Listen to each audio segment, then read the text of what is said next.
Good morning to everyone. तो चलिए आज स्टार्ट करते हैं आज का व्लॉग। काफ़ी दिन हो गए हैं व्लॉग नहीं डल पाया है क्योंकि मुझे टाइम नहीं मिल रहा था। अब होप आप थोड़ा सा एडजस्ट कर पाते हैं।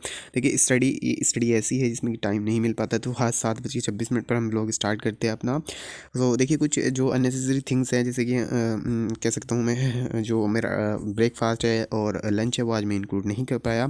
तो अब हम स्टार्ट करते हैं अपना करंट अफेयर से। करंट अफेयर काफ़ी इम्पोर्टेंट होता है। करंट अफेयर आप कहाँ से पढ़ते हैं, कैसे पढ़ते हैं, बहुत ज़्यादा होता है कि देखिए बहुत सारे सोर्सेज मार्केट में अवेलेबल हैं। इतने सोर्सेज अवेलेबल हैं, इनसाइट का है, यस बाबा का है, विज़न का है, इवन अभी बहुत सारी नई नई कोचिंग आ गई हैं, उनका भी अपनी एक अलग मैगजीन होती है, वो भी अपना एक अलग कह सकते हैं अपना करंट अफेयर मटेरियल्स प्रोवाइड करा रहे हैं। तो बस यही कहना है कि एक ही को फॉलो कीजिए, अच्छे से फॉलो कीजिए, सिर्फ एक ही को। क्योंकि क्या होता है ना कि हमारे जो मेंस के क्वेश्चंस होते हैं ना, उनका आंसर कहीं भी नहीं मिलेगा आपको। ऐसे मेंस के क्वेश्चंस होते हैं जिनका आंसर आपको जो है कह सकते हैं ऑन द स्पॉट बनाना पड़ता है। आपके माइंड में ही सर्कुलेट होते ही सारी थिंग्स, सारे पॉइंट्स आपके माइंड में, यानी कि कह सकते हैं कि एक माला में छोटे छोटे मोती जो है ना वो हमको प्रोने पड़ते हैं। इस तरह का मेंस का आंसर होता है। यही मेंस की एक खूबी होती है, जिसमें कि कहीं कोई सा भी आंसर उसका स्ट्रक्चर नहीं है। हर तरह से नॉलेज कलेक्ट करने के बाद हमें अपना आंसर बनाना पड़ता है। तो यही थिंग होता है कि हम इतनी सारी सब्जेक्ट पढ़ते हैं। तो करंट अफेयर लगभग मेरा कंप्लीट हो चुका था यहाँ पर। तो ये व्लॉग कैसा लग रहा है, कैसे आप मेरी व्लॉगों को पसंद कर रहे हैं, तो वो भी मुझे कमेंट बॉक्स में बताते रहिए कीजिए। और जो भी मसला है वो सब आप मुझसे शेयर कर सकते हैं। तो ये मेरा व्लॉग यहाँ पर एंड करते हैं। थोड़ा सा हम जो है अब मैं आया हूँ थोड़ा फ्रेश होने के लिए, नहाने के लिए। उसके बाद अपना फिर से स्टडी टेबल पर हम सीधा डायरेक्टली चलेंगे। तो यहाँ पर मेरी बात लगभग कंप्लीट हो चुकी थी। सो अब मैं सीधा अपना जो भी लंच वगैरह है वो सब करके मैं आ गया हूँ सीधा अपनी स्टडी टेबल पर। तो यहाँ पर हम जो है आज देखेंगे जो हमारा ये मैप होता है। मैप से हर साल प्री में क्वेश्चंस बनते हैं। 3 से 4 क्वेश्चंस मैप से होते हैं, ये तो तय है। कहीं से भी आ जाए, किसी भी कॉन्टिनेंट से आ जाए, लेकिन मैप से क्वेश्चंस आने ये तो तय होता है कि मैप से क्वेश्चंस आएंगे। सो यही मेरा कहना है कि मैप्स को भी साथ साथ में पढ़ते रह कीजिए। और जो है मैप के साथ साथ थोड़े से इसके एमसीक्यूज़ होते हैं। मैप के जो एमसीक्यूज़ होते हैं उसको पहले सॉल्व कीजिए। सॉल्व करने से आपको पता लग जाएगा कि किस तरह से मैप को पढ़ा जा रहा है या किस तरह से मैप को हम हैंडल कर पा रहे हैं। सो मैप के जो क्वेश्चंस होते हैं ना, जो हमारा ये ऑक्सफोर्ड का मैप्स होता है, इसके पीछे बहुत सारे क्वेश्चंस लगे हुए होते हैं। पीछे बहुत सारे क्वेश्चंस मैप के लगे हुए होते हैं, वहाँ से आप सॉल्व कर सकते हैं। अपना एक कॉन्टिनेंट पढ़ा, उसके बाद उसके क्वेश्चन सॉल्व करने की कोशिश कीजिए। मोस्टली क्वेश्चन यहीं से बन जाते हैं कि ब्लैक सी में ये कंट्री आती है या ये कंट्री लैंडलॉक है, इस तरह के क्वेश्चन बनते हैं। और ज़्यादा तो यहाँ से कोई क्वेश्चंस बनते नहीं, या फिर कोई अगर कह सकते हैं प्लेस न्यूज़ में होता है तो उस पर ही क्वेश्चंस बन जाते हैं। ये सारा बस यूपीएससी का ये ट्रेंड रहा है पिछले सालों से। यही देखना पड़ता है कि किस तरह के क्वेश्चंस बन जाते हैं। तो मैं 4 बार रिपीट कर चुका हूँ, लेकिन फिर भी होप आप जो है इन्जॉय कर रहे हैं मेरे व्लॉग को। सो देखिए क्वेश्चंस बनने का मकसद यही होता है कि वो सॉरी मैप को पढ़ने का मकसद यही होता है कि क्वेश्चन सॉल्व हो जाए, 2 से 4 नंबर यानी कि कट ऑफ पार हो जाए। तो मेरा मैप लगभग कंप्लीट हो चुका था। तो अब मैं सीधा चलता हूँ अपना सेकंड टारगेट पर। वो हमारा है पॉलिटी के एमसीक्यूज थोड़े से सॉल्व करने हैं मुझे। तो मैंने सोचा क्यों ना थोड़ी सी आज में ना कि वेस्टर्न डिस्टर्बेंस की वजह से, वेस्टर्न डिस्टर्बेंस ये कॉन्सेप्ट आपने ज्योग्राफी में पढ़ा होगा। वेस्टर्न डिस्टर्बेंस की वजह से जो हमारी वेस्टर्ली चलती हैं ईस्ट की तरफ को, तो वो थोड़ा सा मॉइस्चर कलेक्ट करके लाती, उसकी वजह से थोड़ी सी बारिश हुई थी और थोड़ा सा कह सकते हैं कि बादल। तो अब थोड़ा सा हमें थोड़ा सन राइज होता हुआ दिखाई दिया। तो हमने सोचा क्यों ना हम छत पे जाएं। छत पे जाने के बाद थोड़ा सा अपना ये सब अपना जो मटेरियल्स है वो सब ले आए। यहाँ पर अपना मोबाइल रखते हैं और चलिए अब करते हैं हम अपनी स्टडी। सो अब यहाँ से मैंने स्टडी अपनी स्टार्ट कर दी, अपने क्वेश्चंस को सोल्व करना स्टार्ट कर दिया। पॉलिटी के कुछ क्वेश्चंस को मुझे लगभग जो है 50-60 क्वेश्चन सोल्व करने थे। पॉलिटी के प्री आ रहा है तो क्वेश्चन सोल्व करना बहुत ज़्यादा ज़रूरी होता है उनके। यार देखिए इतने क्वेश्चन सोल्व करने में काफ़ी टाइम लग जाता है, काफ़ी टाइम लग जाता है। जब भी आपकी प्रैक्टिस डेली होगी, डेली आपको पता चलेगा, डेली आप प्रैक्टिस करते रहेंगे तो ही कह सकते हैं कि रमा, इसको वो कहते हैं रमा, एक कह सकते हैं कि एकदम रट जाएगा।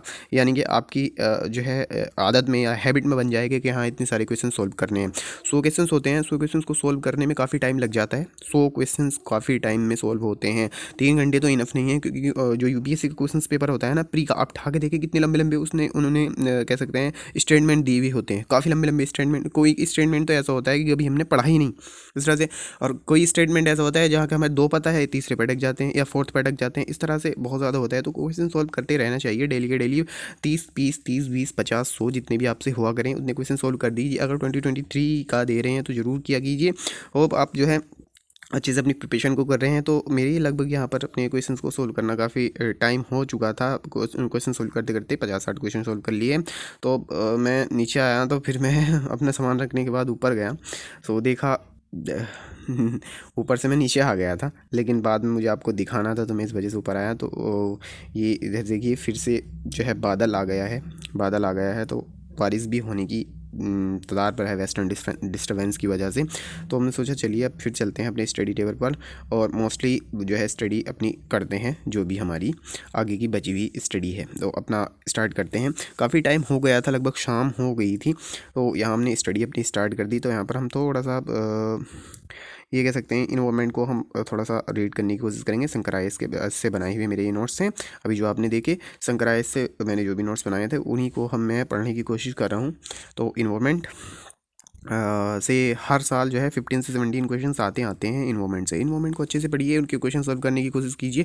देखिए इन्वायरमेंट ये नहीं है कि आपको एक बार में पढ़ के याद हो जाएगा, बार बार पढ़ना पड़ेगा। बहुत ज़्यादा इंपॉर्टेंट में जो टेक्निकल चीज़ है, यानी कि केमिस्ट्री बहुत ज़्यादा घुसी हुई है इसमें केमिस्ट्री इन्वायरमेंट के बारे में बहुत ज़्यादा घुसी हुई है, तो इस वजह से थोड़ा सा तो इसमें एफर्ट करना पड़ता है। तो इन्वायरमेंट जो है मैंने पढ़ा, जो भी मेरे नोट्स थे और शंकराई इसकी बुक से थोड़ी सी हेल्प ली मैंने और थोड़ी सी गूगल से हेल्प ली। तो यही बस इन्वायरमेंट है और इसके भी MCQ सोल्व करना बहुत ज़्यादा ज़रूरी है। MCQs के लिए आपके बहुत सारे मार्केट में वो अवेलेबल हैं, बहुत सारे क्वेश्चंस बैंक अवेलेबल हैं, वहाँ से जाकर आप पढ़ सकते हैं। और इवन कोचिंग सेंटर की तो टेस्ट ही बहुत ही हाई लेवल की होती है, उन्हें सोल्व कीजिए, उनके जो है एक्सप्लेनेशन पढ़िए, बहुत ही अच्छी रहती है। तो कोचिंग सेंटर में सजेस्ट करूँ, कोचिंग सेंटर ले सकते हैं। तो मैं विलेज लेवल से रिसाइड करता हूँ, तो इस वजह से। तो चलिए अब देखते हैं आज का जो व्लॉग यहीं पर कंप्लीट करते हैं, रखते हैं। मेरा जो इन्वॉल्वमेंट है मैंने कंप्लीट कर लिया है। अब बहुत सारे स्टूडेंट की इस तरह से कमेंट आती रहती हैं कि आप कितने घंटे पढ़ते हैं, या कह सकते हैं कि आप मास्क क्यों लगाते हैं। वो तो थोड़ी सी प्राइवेसी कंसर्न है, उस पर आप मत जाया कीजिए। मास्क क्यों लगाते हैं, थोड़ी सी प्राइवेसी कंसर्न की वजह से मैं थोड़ा सा मास्क लगा लेता हूँ। अदरवाइज़ मुझे कोई इतना शौक नहीं है कि अभी कोई कोविड-19 चल रहा है। तो बस यही मेरा कहना रहता है, आप अच्छे से पढ़ाई करते रहिए। सिर्फ मैं जो भी मेरा मेन मकसद होता है ना, तो आपका जो भी रह गया, मतलब जो मैं करता हूँ मैं अपनी वीडियो में, अपनी व्लॉग में इंक्लूड करता हूँ, जिससे आपको कोई छूटे ना। मास्क पर मत जाया कीजिए। बहुत सारे ऐसे मैंने व्लॉग चैनल देते हैं जो अपना कह सकते हैं फेस नहीं दिखाते, सिर्फ अपना जो बॉडी यानी कि फेस को छोड़कर, या कह सकते हैं अपनी नेक को छोड़कर बस उस तरह से दिखाते हैं। तो आप सिर्फ इसको अवॉइड कीजिए। सिर्फ आप ये देखिए कि क्या क्या हुआ है, तो उसको आप उससे आपकी स्टडी में हेल्प मिल रही है। तो यही मेरा एक मकसद है, जिससे आप थोड़ा सा मोटिवेट हो जाएं और आप पता चलता रहे कि और एस्पिरेंट क्या कर रहे हैं। अदरवाइज़ मेरा वो कोई मकसद नहीं होता है। आज की वीडियो जो है बहुत ज़्यादा लेट हो गई, लगभग 8 दिनों में वीडियो अपलोड हुए हो गए, क्योंकि यार टाइम नहीं मिल पा रहा है ना, तो इस वजह से अपलोड भी नहीं हो पाई। तो आई होप आपकी वीडियो, आज की वीडियो हम यहीं पर एंड करते हैं। होप आपने इन्जॉय किया होगा। लाइक करें, शेयर करें और चैनल को सब्सक्राइब ज़रूर कर दें यार। 1000 पहुँचा दें जल्दी से यार, बहुत टाइम हो चुका है।